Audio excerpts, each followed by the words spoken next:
fine. That's not true. I love you all. I know half of you. I have to love you. So, for the 4 or 5 of you that I can see, there we go, that's better. You look like a young crowd, that's good, nice young crowd. You look like you're too young to be drinking. You look like you would all still be getting ID'd at the bar. I'm well beyond that stage right now. So, when I approach a bar, unless that bar has a reputation for being like stab central, the bouncer and I, we have this little game. So he looks at me, and I look at him, and you can see this look on my face, the look of a grizzled veteran, somebody who's done the rounds and who's seen one too many alleyway peas and one too many drunken kebab runs. And our eyes meet, and we exchange one thought. The Donna. The Donna. That's a great Apocalypse Now reference. And one day I'm going to find a crowd who fucking loves this. Yeah. Oh, you get it now? That's great. Cool, we're on delay to this table here. Hey. Cool. So, like I said, I don't get ID'd very often. So I was out quite recently, and I was surprised to be getting ID'd. It's very rare that I have to dust off the old ID. Especially since I was in a place where I really wasn't expecting to get ID'd. I was in the local supermarket. And I don't smoke, so to get ID'd at the supermarket is a really weird thing. So the reason I was getting ID'd is because I was buying plastic cutlery, believe it or not. I'm not even making this up, this is 100% true, it's wonderful. So the Australian government has introduced a new law where minors, so anyone under the age of 18, is not allowed to buy plastic knives. This has come in due to a 50% increase in knife attacks. And so I really got kind of thinking about this. I was like, well, this is a really ridiculous thing, because do we not trust our youth? Or is it just that we don't think that they can handle something which, if I'm giving it more than its due credit, would struggle to spread melted butter? Like, seriously, the plastic knife, you can't really do a lot of damage with it. So I got together with a friend of mine, and we composed a list of items that a minor can buy from a supermarket rather than a plastic knife. So, lighters and aerosol cans, bleach, sparklers, candles, metal forks. Sorry, if you didn't catch that one, that was metal forks. Any of the pills that they sell, screwdrivers and car oil. I could do more damage with a combination of these items than I could with any shitty fucking plastic knife.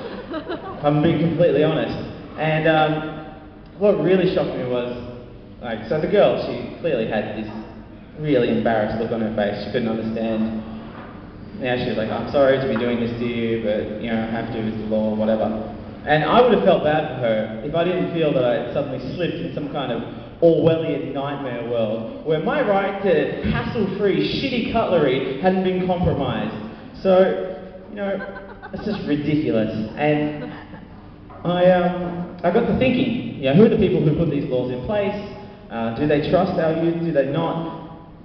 Because when you think about it, you have to be now over the age of 18 to buy cutlery. But the age of consent is 16. So, I think the message we're telling our children is, we don't trust young men with plastic in their hands, but it's alright if they have it on their penis. So, you know, that's fine. And they let 16-year-olds drive cars. Sorry, but if I tried to stab a car with a plastic knife is going to come off worse. And the thing that I really don't understand about this is that, we tell them that they have to be over 18. Like, is it any wonder, we're sending out all these mixed messages, right? So is it any wonder that they're all growing up so kind of emotional and kind of needing to be sheltered? Well, we keep sending out so many mixed messages. Like, if we think that an 18-year-old, or an under 18-year-old I should say, is going to use these plastic knives to try and stab someone, what makes us think that they're not going to steal the plastic cutlery that they need to then stab someone? I mean, come on. Do they think that they operate on their own kind of level? Where they're like, oh, petty theft, no. I only do stabbings and maimings. Petty theft is for junkies. Petty theft. Ridiculous. I don't really have a segue for my next bit, so I'm just going to slide along straight into that. Smooth move. Super smooth. So, what is my next bit? Oh. That's nice. Extra smooth. Extra smooth. Yeah, no, that was just for you guys. 'Cause it's fun. I'm just going to take a sip and pretend like I'm thirsty.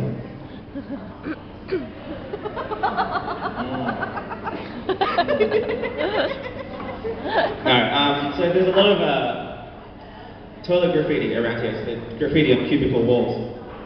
And I have a theory about cubicle wall graffiti. So I think graffiti on cubicle walls was the first social network. So just kind of follow me on this magical journey here, into the bathroom.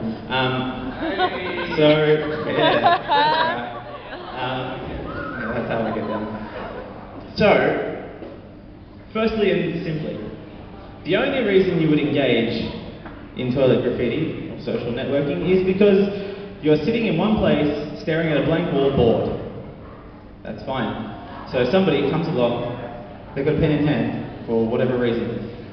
They feel they have an idea that is so revolutionary that they must share it with everybody who happens to pass by this way. They write it up on the wall.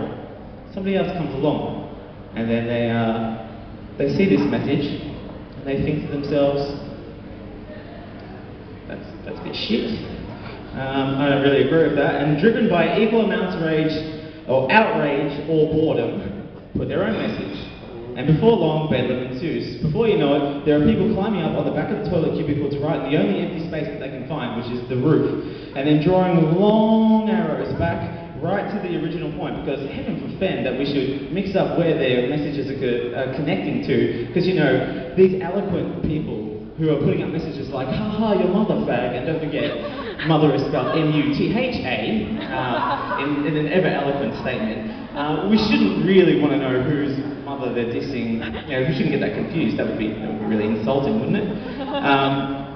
And so there we go. There's like discussion threads, so the big long arrows, and internet speak, because you know, no one on the internet can speak properly. And before you know it, some young artist comes along, also pen in hand for whatever reason, and he decides he's going to grace everyone with a nice picture. And in the men's room, it's generally a penis of some kind. Thanks, champ. Already got one of those, can see that. Couldn't draw anything else. I guess maybe he was practicing for life skills class and it was the only thing he had at hand. Maybe. But I'm just out of curiosity, and I expect not, but does a similar thing happen in the ladies' room? Is there like just pictures of vaginas everywhere? Because No. I don't. No? In which state? I've got a yes and a no. So which toilets do you go to? So there must be. I've never seen them. And so you see, like, so the more astute of you would probably have followed this train of thought by now, and you're making your own little connections, and you're probably thinking, now there is one thing that those of you who follow social networks probably would have seen that you probably can't emulate in the toilet room, and that is people who interact with games, and you'd be wrong. Because I'm sure all of you have encountered, even if you don't remember it, the very annoying toilet tennis. So for the uninitiated, you sit down, you stare at the door says to you, oh, look left. And you do. On the wall there it says, oh, look right. Yeah, look left. Yeah, thanks. Fun. So there it is. Posting pictures, discussion threads, games, all sorts of things you find in a social network. Now, my theory about this is that this is where Mr. Mark Zuckerberg came up with the idea for Facebook. Because I know personally, all my greatest ideas come either while sitting on the toilet or in the shower. I mean, the toilet is fine, you've got lots of paper at hand, you can write it down, because we all know everyone carries a pen in the toilet. And the shower's a tough one, because you've got nowhere to write anything down, except in the sting on the window. And so you come up with this magnificent idea. You're like, toilet graffiti, social networks. Toilet graffiti, social networks. And then it becomes a race against time to get your idea written down. So off goes the water, leap out of the shower, grab a towel. You're drying yourself as you run buck naked down the hall. You grab pieces of paper and pen. You come running back down the hallway, trying to remember. You're like, social toilet network graffiti, social network toilets graffiti. You burst through the toilet door, because that's where the shower and the toilet are. You come bursting through. You jump in the shower, the steam is all faded by then, and you fall down crying, screaming, "No! Social network, graffiti toilets!" And that's when your housemate walks in. And there you are, lying on the shower floor. No pad in hand, naked except for a half towel around you, jabbering like a madman.